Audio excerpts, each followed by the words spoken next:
Hello dear student, so good evening all of you. देखिए, हम already Bihar जी के complete कर चुके हैं। अभी हम साइंस स्टार्ट करने जा रहे हैं। प्रैक्टिस सेट 339 मतलब 338 तक हम डिस्कस कर चुके हैं, एक से लेके। ठीक है, तो उनको भी देख लीजिएगा, काफ़ी ही एक महत्वपूर्ण होगा। अभी हम साइंस में फिजिक्स स्टार्ट करने जा रहे हैं और हमारा ऐप है ना 24 स्टडी सेंटर, वहाँ पे हम आप लोग के लिए क्लास भी लेके आ रहे हैं। यहाँ पे साइंस का हम नहीं, कोई टीचर होगा। डेमो का लिंक डिस्क्रिप्शन में डाल देंगे। डेमो का लिंक हम कल डाल देंगे यहाँ पे, तो उनको देख लीजिएगा। पसंद आएगा तो क्लास ज्वाइन कर लीजिएगा। 600 में होगा यहाँ पे, जिसमें फिजिक्स, केमिस्ट्री, बायोलॉजी होगा। काफ़ी ही एक महत्वपूर्ण होगा आपके एग्जाम के लिए, तो जरूर ज्वाइन कर लीजिएगा, अच्छा लगे तो यहाँ पे। बाकी कोई दिक्कत है तो मेरा व्हाट्सअप का नंबर है, यहाँ से आप कॉन्टैक्ट कर लीजिएगा। पहला क्वेश्चन देखें, गिरती हुई वस्तु के लिए गैलीलियो का नियम अन्य नाम क्या है? गति का नियम है, न्यूटन का प्रथम नियम है, न्यूटन की गति का दूसरा नियम है, उपयुक्त में से अधिक, उपयुक्त में से कोई नहीं। ऑप्शन क्या हो जाएगा? एक करेक्ट आंसर होगा, गति का नियम हो जाएगा यहाँ पे।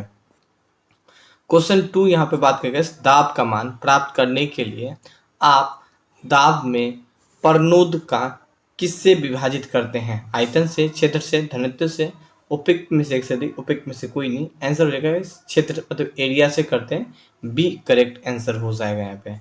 क्वेश्चन 3 यहाँ पे हम लोग बात करने वाले हैं। 3 क्वेश्चन है, विज्ञान में किसी वस्तु को धक्का देना या खींचना कहलाता है क्या? चयन या उत्थान या बल, उपयुक्त में से अधिक, उपयुक्त में से कोई नहीं। आंसर हो जाएगा बल कहलाता है, सी करेक्ट आंसर हो जाएगा। अच्छा लगे तो एक फ्रेंड को आप लोग जरूर शेयर करने की कोशिश कीजिएगा।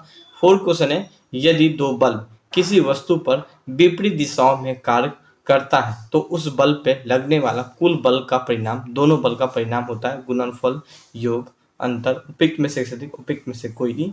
आंसर हो जाएगा अंतर हो जाएगा, सी करेक्ट आंसर हो जाएगा यहाँ पे। सो मिस्टेक से डी लिखा गया आंसर, लेकिन सी होगा यहाँ पे। 5 क्वेश्चन देखें, निम्नलिखित में से कौन सा संरक्षित बल का विशेषता है? यहाँ पे ऊर्जा तापीय ऊर्जा के रूप में क्षय हो जाती है, या इसके द्वारा एक गोले पथ में किया गया कार्य शून्य नहीं है। यहाँ पे इसके द्वारा किया गया कार्य पूरी तरीके से पूर्ण प्राप्ति योग है। यहाँ पे उपयुक्त में से अधिक, उपयुक्त में से कोई नहीं, सी करेक्ट आंसर हो जाएगा यहाँ पे। क्वेश्चन नेक्स्ट यहाँ पे हम लोग बात करेंगे 6, निम्नलिखित कथनों में से कौन सही नहीं है? किसी विशेष क्षणों में एक ही चरण वाले तरंगों दो बिंदुओं के बीच न्यूनतम दूरी तरंग धैर्य कहा जाता है। यहाँ पे यदि माध्यम में घटक तरंग का प्रयास को दिशाओं में दोलन करता है तो हम तरंगों का अनुप्रस्थ तरंग कहते हैं। यदि माध्यम में घटक तरंग प्रसाद की दिशाओं में लंबवत दोलन करता है तो हम तरंग के अनुदैर्ध्य तरंग कहते हैं। उपयुक्त में से अधिक, उपयुक्त में से कोई नहीं। आंसर हो जाएगा एक करेक्ट आंसर हो जाएगा यहाँ पे। क्वेश्चन नेक्स्ट यहाँ पे हम लोग बात करने वाले 7, निम्नलिखित में से कौन सी राशि जड़त्व की मापक इकाई है? वेग है, त्वरण है, द्रव्यमान है, उपयुक्त में से अधिक, उपयुक्त में से कोई नहीं। द्रव्यमान है, सी करेक्ट आंसर हो जाएगा। क्वेश्चन 8 बात करें, निम्नलिखित में से किस मात्राओं को विमोटन संतुलन उपयोग करके मापा जाता है? चुंबकीय आवेश, बल, उपयुक्त में से अधिक, उपयुक्त में से कोई नहीं। आंसर हो जाएगा बल हो जाएगा, सी करेक्ट आंसर हो जाएगा यहाँ पे। डी नहीं होगा, सी हो जाएगा यहाँ पे। द्रव के द्वारा लगाया गया घर्षण बल भी कहलाता है क्या? कहलाता है अवरोध या उत्प्लावनता या ऊपर दिशा की ओर धक्का, उपयुक्त में से अधिक, उपयुक्त में से कोई नहीं।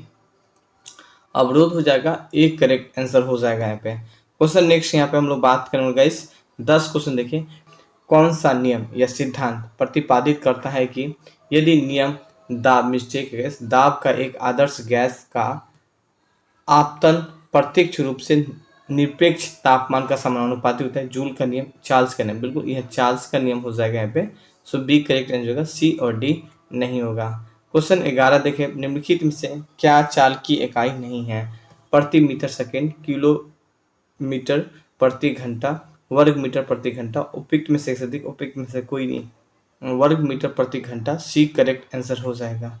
एंड 12 क्वेश्चन देखें, यदि कोई वस्तु वृत्तीय मिस्टेक गैस वृत्तीय पथ पर एक समान के साथ गति करता है तो इस प्रकार की गति को एक समान वृत्तीय गति कहते हैं। चाल, समय, दाब, उपयुक्त में से अधिक, उपयुक्त में से कोई नहीं। आंसर हो जाएगा चाल हो जाएगा, एक करेक्ट आंसर हो जाएगा। क्वेश्चन 13 देखिए, यदि कोई वस्तु सीधी रेखा में गति कर रही है तथा उसकी चाल बदलती रहती है तो वस्तु की गति क्या होगा? एक समान गति होगा, अबाधिक गति होगा या असमानता गति होगा? उपयुक्त में से अधिक, उपयुक्त में से कोई नहीं। असमान गति होगा, सी करेक्ट आंसर हो जाएगा। क्वेश्चन 14 देखिए, किसी वस्तु की डॉट डॉट गति के दौरान समय के साथ इसका वेग नियत रहता है, सरल रेखीय पे, सापेक्ष पे, एक समान, उपयुक्त में से अधिक, उपयुक्त में से कोई नहीं। आंसर हो जाएगा एक समान हो जाएगा, सी करेक्ट आंसर हो जाएगा। क्वेश्चन नेक्स्ट देखिए 15, डॉट डॉट गति में वेग के समय के साथ परिवर्तित होता रहता है, एक समान, सरल रेखीय, असमान, उपयुक्त में से अधिक, उपयुक्त में से कोई नहीं। आंसर डी करेक्ट आंसर होगा, असमान हो जाएगा यहाँ पे। क्वेश्चन नेक्स्ट यहाँ पे हम लोग बात करने वाले गए 17, यदि वस्तु डॉट डॉट समानांतराल में वस्तु के सरल रेखाओं गति के दौरान किसी वेग में परिवर्तन शून्य होता है, सरल रेखीय, सापेक्ष, एक समान, उपयुक्त में से अधिक, उपयुक्त में से कोई नहीं। आंसर हो जाएगा सी करेक्ट आंसर हो जाएगा यहाँ पे। देखिए क्लास ज्वाइन कीजिएगा ना, तो अभी आप लोग का भी क्लास भी फिजिक्स का ही स्टार्ट हो रहा है यहाँ पे, ठीक है। फिजिक्स का केमिस्ट्री होगा, फिर बायोलॉजी होगा यहाँ पे। तो हम भी इसी तरह एमसीक्यू लेके आते रहेंगे, पहले फिजिक्स, केमिस्ट्री, फिर बायोलॉजी। क्वेश्चन 19 देखिए, यदि वस्तु का त्वरण समान रूप से परिवर्तित हो रहा है तो इसका अंतिम वेग के बराबर होता है औसत वेग माइनस प्रारंभिक वेग, औसत वेग प्लस प्रारंभिक वेग, औसत वेग प्रारंभिक वेग, उपयुक्त में से अधिक, उपयुक्त में कोई नहीं, औसत वेग माइनस प्रारंभिक वेग, एक करेक्ट आंसर हो जाएगा। क्वेश्चन 20 देखें, यदि वस्तु के द्वारा तय की गई कुल दूरी तथा इस दूरी को तय करने में लगने वाला कुल समय के अनुपात इसकी डॉट डॉट कहते हैं, तत्कालीन वेग कहते हैं, रेखीय वेग कहते हैं, औसत वेग, उपयुक्त में से अधिक, उपयुक्त में से कोई नहीं, औसत चाल कहते हैं, सी करेक्ट आंसर हो जाएगा यहाँ पे। क्वेश्चन नेक्स्ट देखिए यहाँ पे 21, गति के समीकरण u प्लस ए टी में u किसको दर्शाता है, प्रारंभिक वेग को, अंतिम वेग को, गतिज वेग को। हालांकि इस प्रारंभिक वेग को एक करेक्ट आंसर हो जाएगा, बाकी बी सी डी ई नहीं होगा। क्वेश्चन नेक्स्ट देखिए, गति के समीकरण 2as बराबर v square minus u square, S किस चीज को दर्शाता है, चाल, विस्थापन, वेग, उपयुक्त में से अधिक, उपयुक्त में से कोई नहीं, वेग हो जाता है यहाँ पे। सो सी करेक्ट आंसर हो जाएगा यहाँ पे। क्वेश्चन नेक्स्ट यहाँ पे हम लोग बात करने वाले 23 क्वेश्चन देखें यहाँ पे, किसी वस्तु को एक समान सरल रेखाएं गति के दौरान समय के साथ इसका नियत रहता है यहाँ पे, त्वरण, वेग, बल, उपयुक्त में से अधिक, उपयुक्त में से कोई नहीं। आंसर हो जाएगा इस वेग हो जाएगा, वेलोसिटी, बी करेक्ट आंसर हो जाएगा।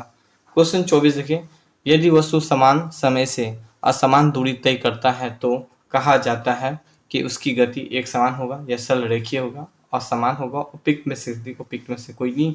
आंसर हो जाएगा असमान हो जाएगा, सी करेक्ट आंसर हो जाएगा। 25 क्वेश्चन देखिए, यदि वस्तु समानांतराल में समान दूरी तय करती है तो इसकी गति कहते हैं एक समान, सरल रेखा, सापेक्ष, उपयुक्त में से अधिक, उपयुक्त में से कोई नहीं। आंसर एक समान हो जाएगा, एक करेक्ट आंसर हो जाएगा यहाँ पे। क्वेश्चन नेक्स्ट देखिए 26, नीच चाल से गति करने वाली वस्तु के लिए दूरी समय ग्राफ डॉट डॉट होती है, बिंदु, वृत्तीय, सरल रेखा, उपयुक्त में से अधिक, उपयुक्त में से कोई नहीं, सरल रेखा ही हो जाती है, सी करेक्ट आंसर हो जाएगा यहाँ पे। क्वेश्चन 27 यहाँ पे बात करने वाले गैस, किसी वस्तु का वेग परिवर्तन तथा इसके द्वारा ली गई कुल समय के अनुपात को इसको कहते हैं त्वरण कहते हैं, विस्थापन, बल, उपयुक्त में से अधिक, उपयुक्त में से कोई नहीं, त्वरण हो जाएगा, एक करेक्ट आंसर हो जाएगा। क्वेश्चन 29 देखें पे, वस्तु की प्रारंभिक वेग अंतिम स्थिति के बीच की न्यूनतम दूरी को वस्तु को कहते हैं गति, दिशा, विस्थापन, बिल्कुल सी करेक्ट आंसर होगा, डी और ई नहीं होगा यहाँ पे। क्वेश्चन नेक्स्ट देखिए, निम्नलिखित में से कौन सा गति का एक सही समीकरण है यहाँ पे, हाल का 2s माइनस ये नहीं होगा, 2s minus u two t plus a t हो जाएगा, बिल्कुल सी करेक्ट आंसर हो जाएगा यहाँ पे, एंड डी और ई नहीं होगा यहाँ पे। 30 क्वेश्चन लेके आए, फिजिक्स का क्वेश्चन है इसीलिए हम क्वेश्चन थोड़ा अच्छा खासा है तो इसीलिए कम क्वेश्चन लेके आ रहे हैं। बाकी हमारे ऐप डाउनलोड कर लीजिएगा, ऐप पे आपको फिजिक्स, केमिस्ट्री, बायो का क्लास 600 में मिल जाएगा, जो कि काफ़ी ही एक महत्वपूर्ण होगा आपके एग्जाम के लिए, अगर वो वीडियो लेक्चर कवर कर रहे हैं। इवन काफ़ी सारा क्वेश्चन वगैरह भी वहाँ पे सारा कुछ अवेलेबल होगा, यहाँ पे साइंस का मॉक टेस्ट भी अवेलेबल करवा देंगे सर यहाँ पे। सो डेमो का लिंक डिस्क्रिप्शन में हम डाल देंगे। बाकी अच्छा लगे तो हमारा प्रैक्टिस सेट के लिए 99 रुपीज़ में लाइफ टाइम के लिए PDF ज्वाइन कर सकते हैं, लाइफ टाइम के लिए मॉक टेस्ट ज्वाइन कर सकते हैं, टेस्ट 3 जब डिजाइन किया जाता है। Thank you, have a nice day.